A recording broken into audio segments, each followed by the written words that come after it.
Hey there, toy collector friends and Transformers fans alike. I'm the TTTC, that's the time travelling toy collector, and I'd like to welcome you back to my channel, and in particular this appreciation video of that subgenre of Autobot heroes, the Minibots.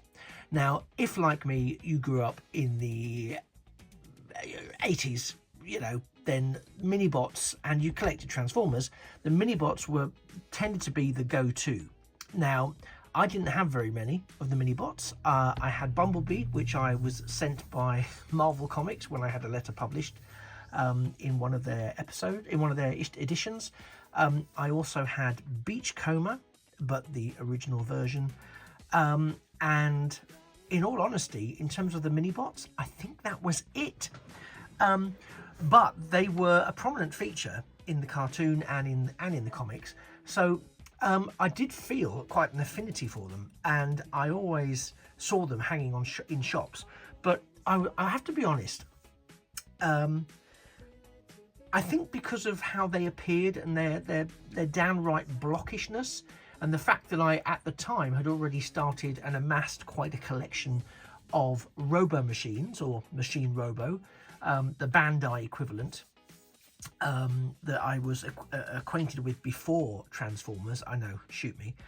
I kind of thought some of their small Robo machines, or as then they became GoBots, kind of handled the robot forms a lot better than, and hear me out, than the Minibot Transformers did, which of course were being imported and, converted from other toy ranges.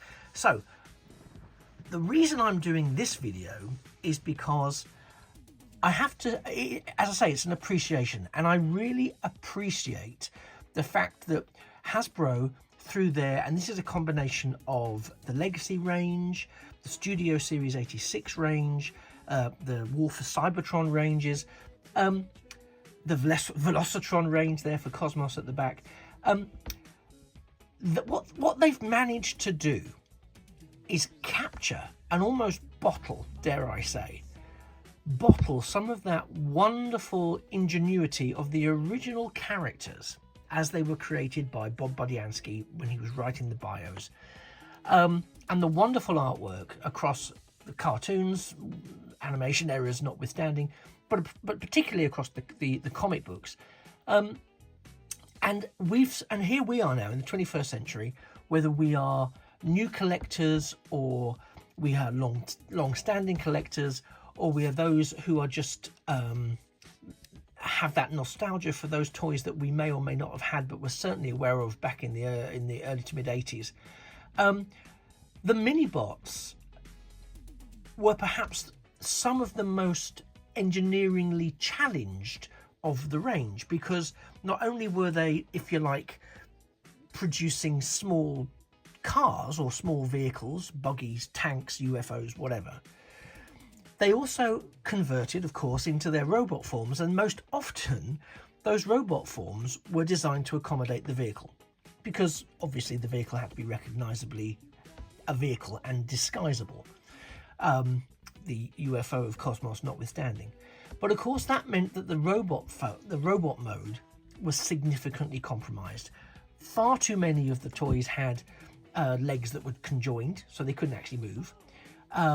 Where they were separate, they had no articulation necessarily either at the hips or the thighs. They certainly had no posability. Oftentimes the arms just served to be something to hold wheels, and had no bend or anything in them, certainly no elbow articulation. And as kids we could justify that because, well, there's no reason they have to look humanoid and move as we would expect them to, and that's something I think that the Studio Series and the Bay movie robot forms and the Studio Series Constructicons from the Bayverse kind of advances, because some of those machines don't have humanoid robot mode forms. But to target the market that back in the 80s these were targeted at, which is kids with pocket money, or families who perhaps didn't have as much disposable income to purchase more complex toys, then the Minibots were your go-to, and you were absolutely dependent on your imagination. Because the robot mode, which to many was the most exciting mode, they were the robot warriors coming to help save the planet, blah, blah, blah. They couldn't do anything. They couldn't move. They couldn't hold a weapon, mostly. They couldn't turn their heads in most cases. Some of them didn't even have heads. You know, it was you know, challenging, but our imagination saw us through. And I think it's a tribute to that imagination that we end up now with these. Now, obviously, I'm not going to be going around, and this is not a review of these figures. But we do see, you know, for example, even now, I'm going to bring Huffer and Pipes to the foreground here. And so we have Huffer and we have Pipes. And again, barring some minor retooling, which is mostly that sort of backpack, which has just essentially been reversed, and a bit of retooling on the chest, as you can see there, Pipes and Huffer share the same form, which, you know, if I remember rightly, they absolutely did in the G1 issues, in the waves of G1 Minibot toys. But they now have expressive faces. They have articulated arms and legs. They would do, because they've got pretty much the same mold. But they are characterful, and they can pose. We can actively take these out and about. They stand up. They're posable. They have characters of their own. And you know what? They work as independent robots. We have the wonderful Studio Series 86 Brawn figure. Let me go in a little bit closer all round so we can get some of this. Again, wonderful facial detailing, wonderful physical detailing. I've already done a video on 86 Brawn in my Studio Series 86 playlist. So you know my overall thoughts. And in that, I do also compare him to his G1 figure. But I think it's the leap forwards that we can see identified. Again, Beachcomber is a relatively recent addition. I haven't done a separate video for him. I don't know if I will. I'm just glad to have him in the collection. Again, posable. He comes with his Paradise Parakeet, because why wouldn't you? He's got all kinds of posability. He's got some shoulder articulation, elbow articulation, bicep articulation. He's still holding the wheels in his arms, but he can do all of these things. He's got ankle tilt, knee articulation, thigh and hips. I mean, we could only dream of this kind of playability back in the 80s. And similarly, I know I've done a video on Gears and on Cosmos. I haven't done one on Warpath. Now again, Warpath, a figure I never had as a child, but was very familiar with as a character from the series. And the aesthetic of Warpath is very much present here, undeniably present here. But the articulation, I think if I remember rightly, Warpath was one of those whose legs basically were a single entity. Much like Sea Spray was a single entity, just sort of folded up. Now, in this age, I mean, again, the feet are a bit clunky, but that is true to the characterization and to the original. But now we've got individual articulation. We do have a lot of hollow space, but we've also got quite a lot of detailing on the surface of the figure. You know, he is a fully formed, dare I call him an action figure? I suppose I will, yeah. Because I think that's what they are. They are action figures. They are figures with which we can recreate and generate action play, which is what they're for. Certainly for the, well, I was going to say for the intended market, which I suppose we always presume is going to be children. But I think we can fully accept that isn't 100% the case, because a lot of these now fall into the hands of collectors. And I do wonder whether that is in fact the intention of Hasbro, because you could very easily, I would suggest, come up these days with a whole new bunch of transforming robots that don't have to be G1 inspired, and could be a whole new range of vehicles or similar vehicles and other stuff. But they don't. I mean, yes, we do see some, but there's an awful lot of revisiting and retreading the existing characters. And I think that speaks volumes to the love that we as a market have for these existing characters, because we go out and we buy them.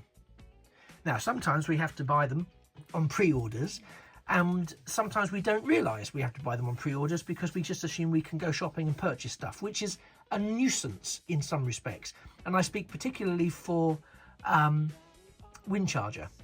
No, I don't. Cliff Jumper, sorry. Cliff Jumper was released in the Studio Series 86 line, but as part of the Buzzworthy Bumblebee line. And I didn't find him anywhere. I missed the opportunity to pre-order him online, which was very frustrating.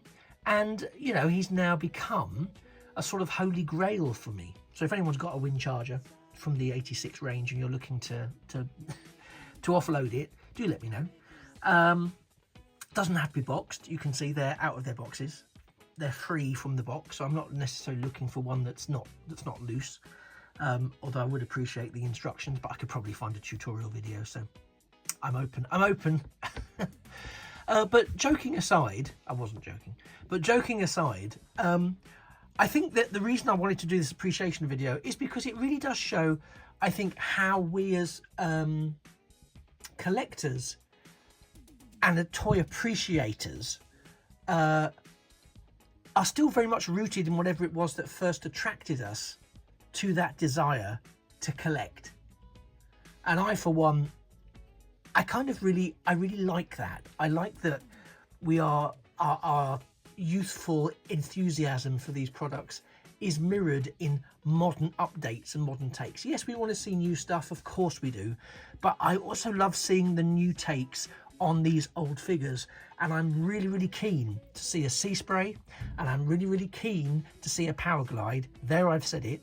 I'm looking out for them. I really want to see them.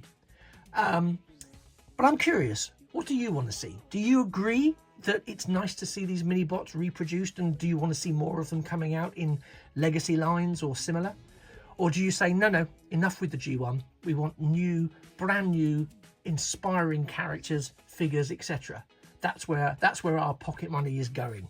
That's where our disposable income is going, not rehashes of figures gone by. And what would you like to see next? If you are someone who is keen on that which was, what would you like to see next in that future range? Let me know in the comments below. As ever, you've been a fantastic audience. I've been the TTTC, that's the Time Travelling Toy Collector, and this has been a range of Minibots from Legacy, from Studio Series, and from War for Cybertron, etc. And I very much look forward to seeing you in a future video. But until then, please remember that things of beauty really are toys forever. Bye-bye for now.